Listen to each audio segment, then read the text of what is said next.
السلام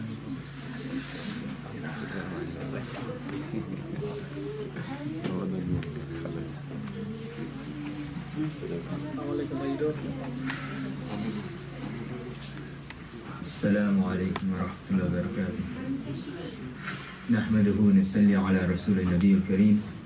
أعوذ بالله من الشيطان الرجيم. بسم الله الرحمن الرحيم. الحمد لله رب العالمين الرحمن الرحيم مالك يوم الدين إياك نعبد وإياك نستعين اهدنا الصراط المستقيم صراط الذين أنعمت عليهم غير المغضوب عليهم ولا الضالين آمين. قال الله تعالى في شأن حبيبه إن الله وملائكته يصلون على النبي يا أيها الذين آمنوا صلوا عليه وسلموا تسليما. اللهم صل على سيدنا مولانا محمد وعلى آله صل على سيدنا مولانا محمد وبارك وسلم عليه صلاة وسلام عليك يا سيدي يا رسول الله.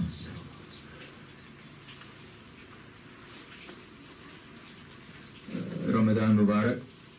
Of course, today is the 7th of Ramadan. And as we say every year and as we say every day, it's here and it will soon be gone. Before we know it, it'll be gone. The obligation of fasting came in the second year of Hijrah. So this is when the verse يا أيها الذين آمنوا كتب عليكم الصيام كما كتب على الذين من قبلكم لعلكم تتقون was revealed. That, oh, you who believe. So, it's important to understand in the Quran, Allah subhanahu wa ta'ala addresses us in different ways. And there are certain times when He's addressing certain specific groups. So you have Ya Ayyuhan Nas, Ya Ahl al-Kitab, Ya Bani Israel. So, it depends on who's being addressed. It changes how you perceive what's being said. So this is, Allah subhanahu wa ta'ala is alerting the believers that, oh, you who believe. He's not addressing anyone else. He's not addressing mankind in general. But this is for those who believe. That fasting is prescribed for you in the same way as it was prescribed for those before you. So you are to fast the same way that they fasted. Even though we know today we don't fast the same way they fasted. Because they did not have suhoor. And the change will come later. But He tells us the purpose of fasting. لَعَلَّكُمْ تَتَّقُونَ, that you may attain taqwa. This is the purpose of fasting. Not to stay hungry, not to stay thirsty, not any of these other things, but to attain taqwa. This is also the month of the Quran. Because in the next verse, or the following verse, 2 verses later, شهر رمضان الذي أنزل فيه القرآن هدى للناس. Ramadan is the month in which the Quran was revealed, guidance for mankind.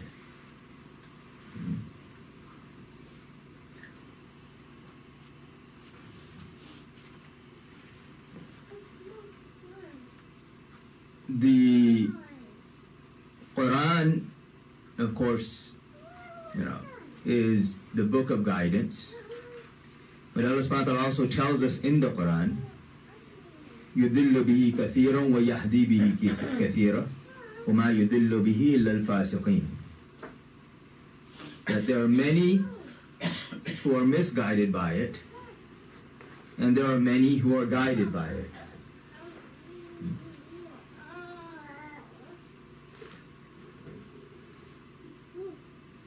So But he also tells us who are guided by it in the beginning. ذَلِكَ الْكِتَابُ لَا رَيْبَ فِيهِ هُدًى لِلْمُتَّقِينَ. Guidance for those who have taqwa. And here he tells us the purpose of fasting. لَعَلَّكُمْ تَتَّقُونَ. To attain taqwa. And even when the change in the way we fast came, أُحِلَّ لَكُمْ لَيْلَةَ الصِّيَامِ الرَّفْثُ إِلَى نِسَائِكُمْ هُنَّ لِبَاسٌ لَكُمْ وَأَنْتُمْ لِبَاسٌ لَهُنَّ, and the rest of that verse. So you have that verse where the change of fasting comes, and then what changes is that the whole night, from sunset until dawn, until the white thread of dawn is distinct from the black thread of dawn, until that point, eat, drink, and associate with your spouses. All of that becomes lawful, which was not lawful for the previous generations or the previous nations. This is where the change came. And we know the change came because Umar, radiallahu anhu, he comes to the Messenger, sallallahu alaihi wasallam. So Umar, radiallahu anhu, had done something that violated the previous way of fasting. And so he comes the next day to Rasulullah sallallahu alaihi wasallam and says, Ya Rasulullah, I've destroyed myself.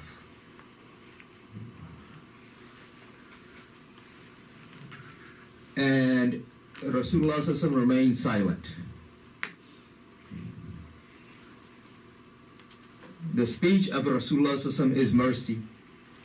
His silence is also mercy. His speech is law. His silence is also law.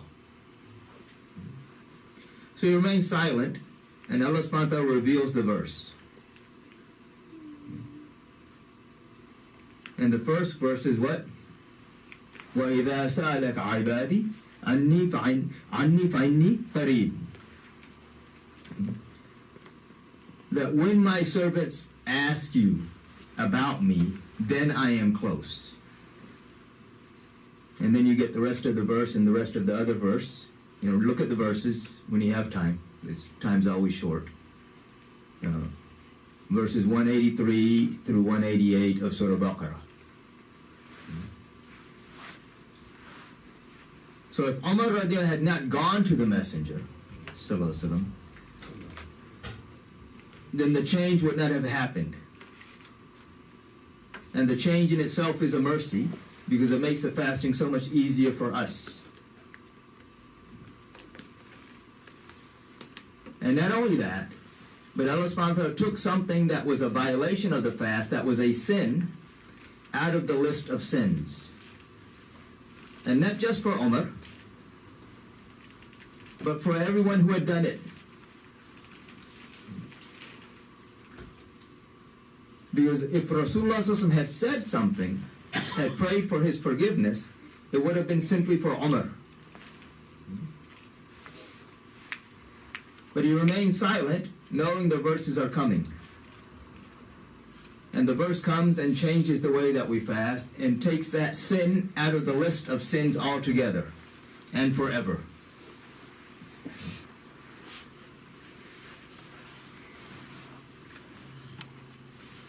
This is the benefit of going to the Messenger, sallallahu alaihi wasallam.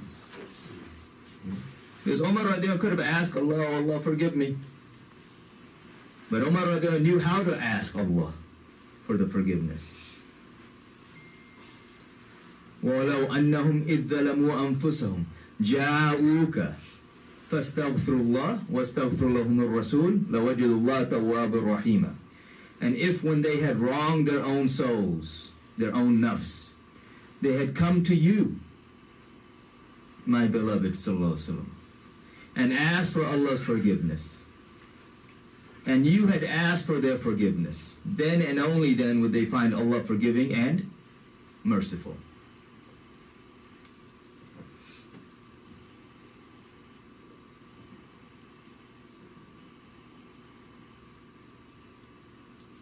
When you love somebody, and the love of Rasulullah is not an option, it's an obligation.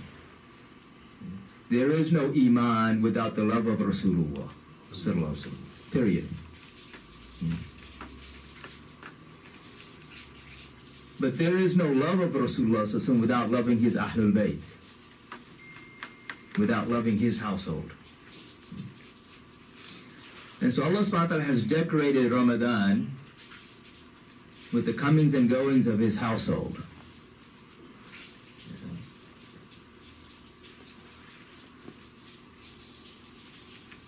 So if you look at Ramadan, again, second year of Hijrah is when it was made an obligation. That same year, the Battle of Badr takes place. So 17th of Ramadan, second year of Hijrah, Badr takes place. The following year, 15th of Ramadan, is the birth of Imam Hasan alayhi salam.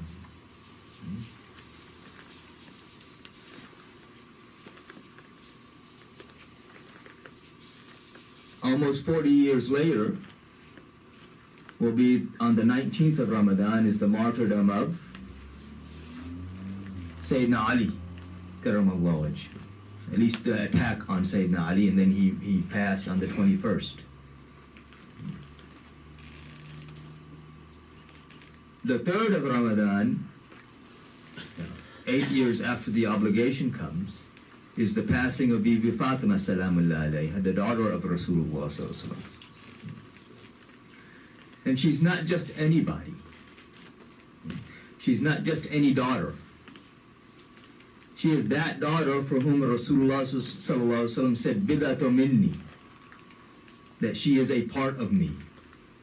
Whatever pleases her pleases me. Whatever displeases her displeases me.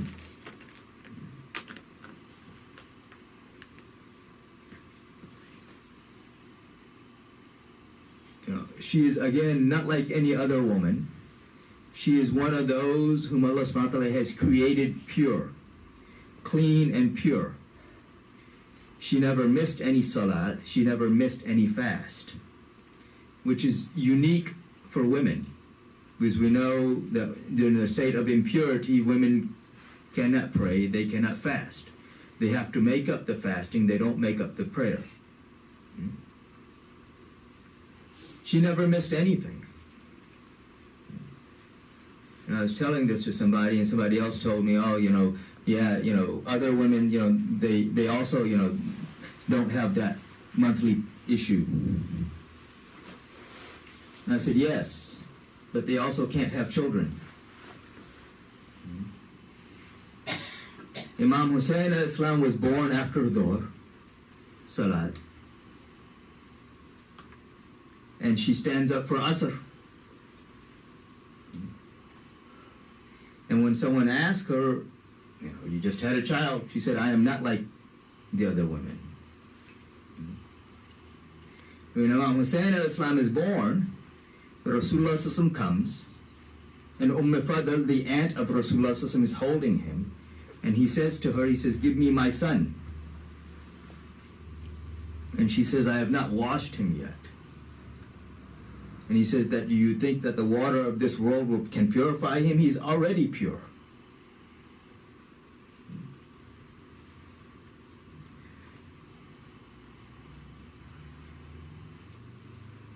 In Surah Ahzab, verse number 33, Allah subhanahu wa ta'ala mentions this at the end of the verse. إِنَّمَا يُرِيدُ اللَّهِ لِيُذْهِرَ عَنْكُمْ إنما يريد الله ليذهب عنكم الرجس أهل البيت يطهركم تطهيرا جزاكم الله خير. That Allah only intends, or it is only the intention of Allah, to purify you, O the people of the household, with the perfect purification. When the verse is revealed, Rasulullah s.a.w., he calls 4 people. He sends for Sayyidina Ali, Bibi Fatima, Imam Hasan, and Imam Hussein alayhi salam. And he says to them, Allah subhanahu wa ta'ala has sent a gift for you. and he takes them under his cloak and he says that Allahumma ha'ulahi ahli, that Allah, these are my family. Because there are those who try to say that this verse applies to the wives of Rasulullah sallallahu alaihi wasallam. The verse is revealed in the household of Bibi Salama radiallahu anha, the wife of Rasulullah sallallahu alaihi wasallam. She wants to get under that cloak, and he says, no, this is not for you.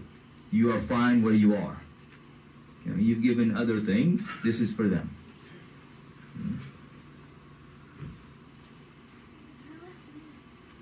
And this is why Imam Tahawi, he says that when the one whose house it was not revealed in is included in that, then how can anyone else be included in that?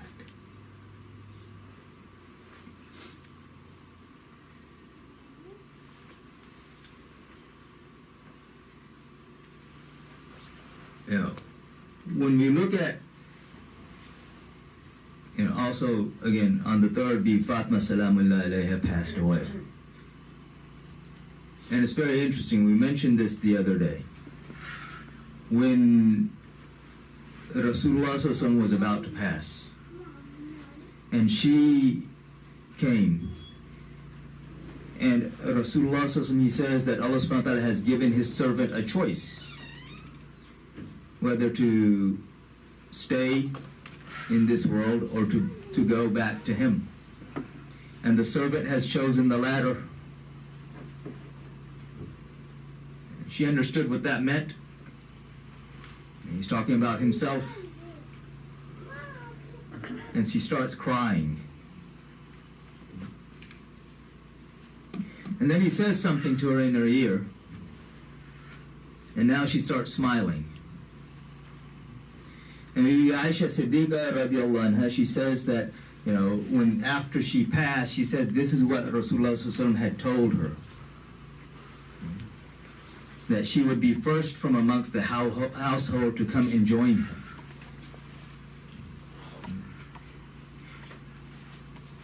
When it came time for her to go, she made her own ghusl. She shrouded herself. She lays down, and she is gone.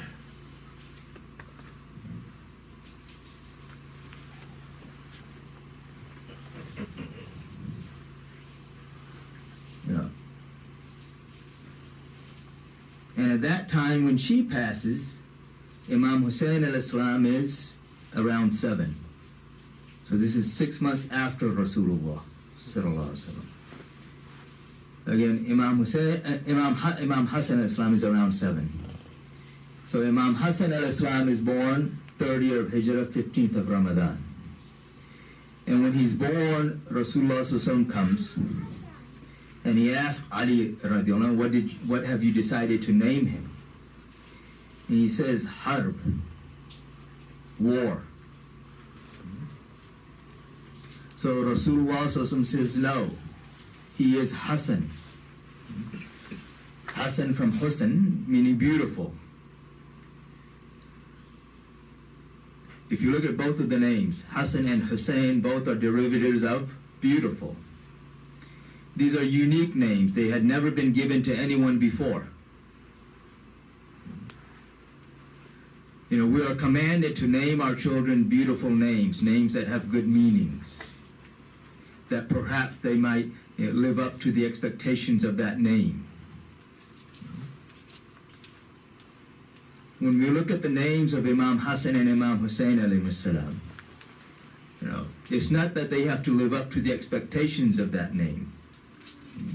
They are the expectation of that name. Their beauty in every aspect, in their physical form, in their character, in everything that they do, nothing but beauty. They are the definition of beauty. Imam Hasan al-Islam was a perfect copy of Rasulullah sallallahu alaihi wasallam from the waist up. This is why one time Rasulullah sallallahu alaihi wasallam is holding him, and Ali radiallahu is there, and Abu Bakr radiallahu is also there, and Abu Bakr radiallahu, he says to Ali radiallahu, he says, oh Ali, Hasan, he doesn't look like you, he looks like Rasulullah sallallahu alaihi wasallam. He says, I swear by Allah, he is an image of Rasulullah sallallahu alaihi wasallam. But he's not just that image physically. He is that image in character and in every aspect. Now, as we mentioned before, Ramadan is the month of the Ummah of Rasulullah sallallahu alaihi wasallam. And so it is befitting that Allah subhanahu wa ta'ala sent the one in this month, in the middle of the month, who saved the Ummah from so much bloodshed.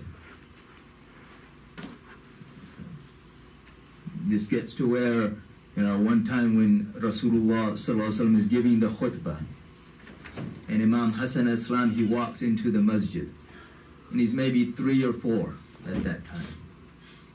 And Rasulullah sallallahu alaihi wasallam leaves the khutbah, picks him up, and brings him and places him beside himself. And he looks at him and he looks at the people. And he looks at him and he looks at the people. And he says, Inna ibni hadha sayyidun. That this son of mine is the master of you, is your master. Because of him there will be peace or a truce between 2 large groups of believers.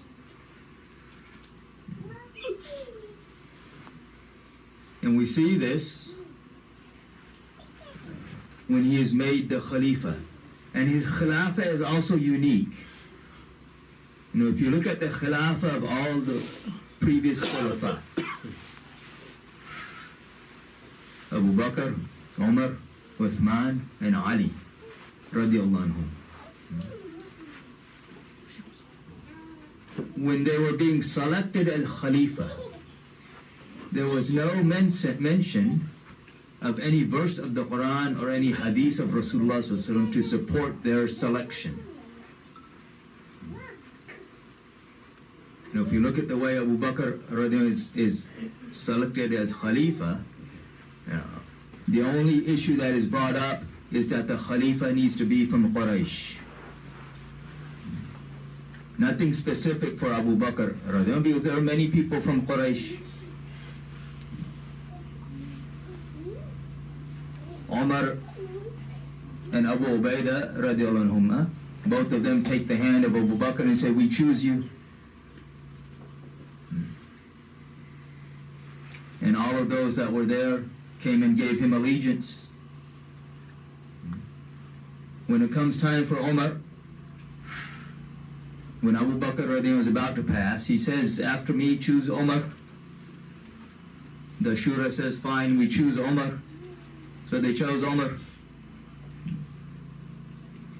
After he's martyred,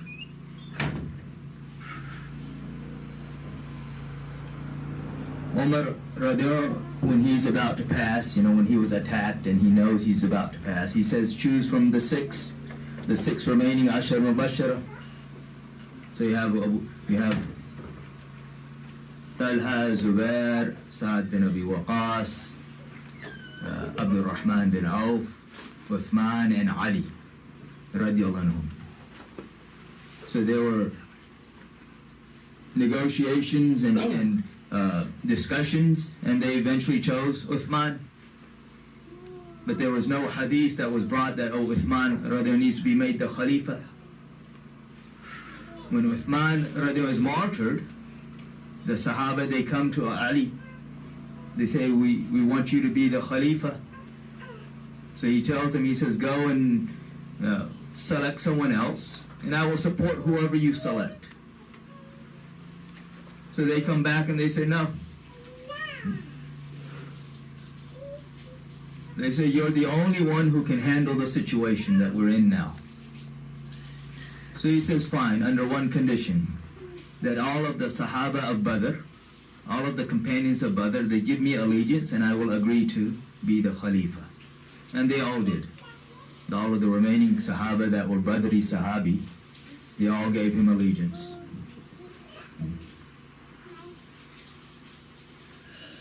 When Ali was martyred, he did not say, okay, make Hasan al-Islam your Khalifa. The Shura got together and they said, what do? The situation we're in, we have this civil war that's going on.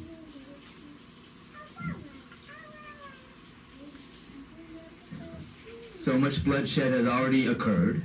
What do? This is when they brought up the hadith of Rasulullah where he says, Inna ibni hadha sayyidun. This is why they come to him and they say, you are the Khalifa. There's no one else who can lead us through this and get us out of this.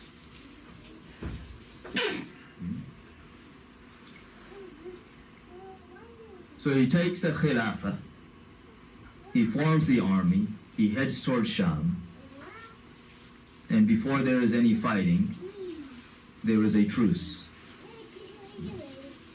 Of course, he doesn't,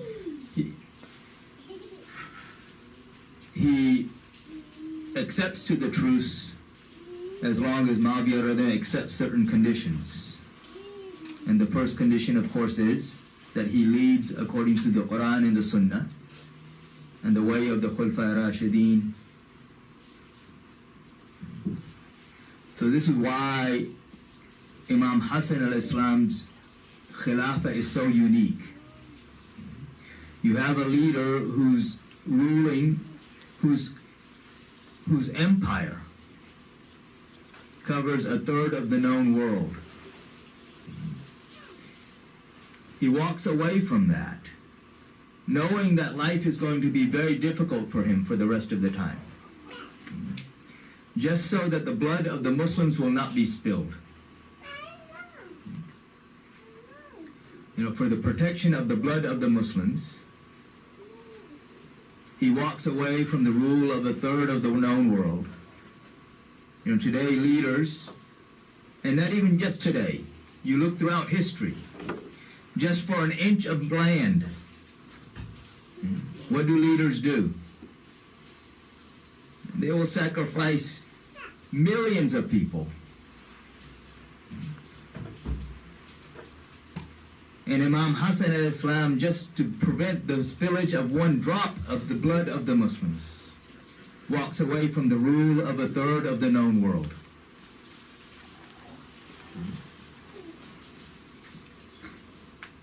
For the protection of the Ummah of Rasulullah sallallahu alaihi wasallam. And we see what's happening today throughout the world,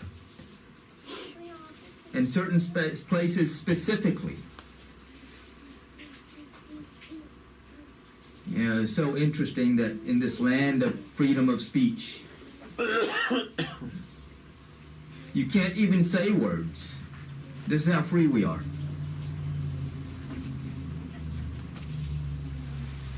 And we see what's going on, and you can't even object to it.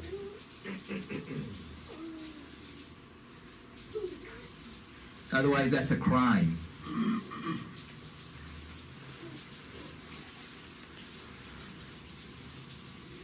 And again, these are things,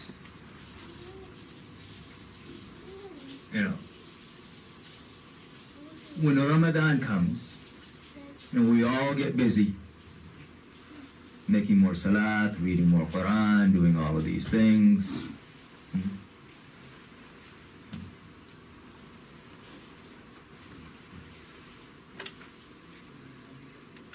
And, zakat time comes and we think, we paid zakat and we fulfilled our obligations.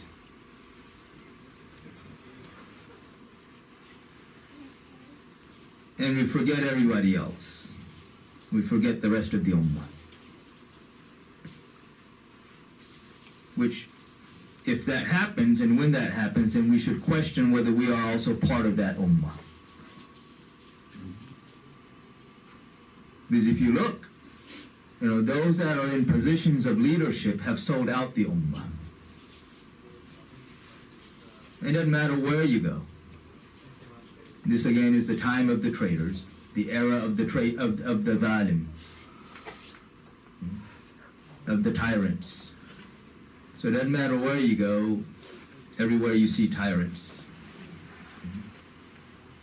And especially amongst those who are supposed to be Muslim.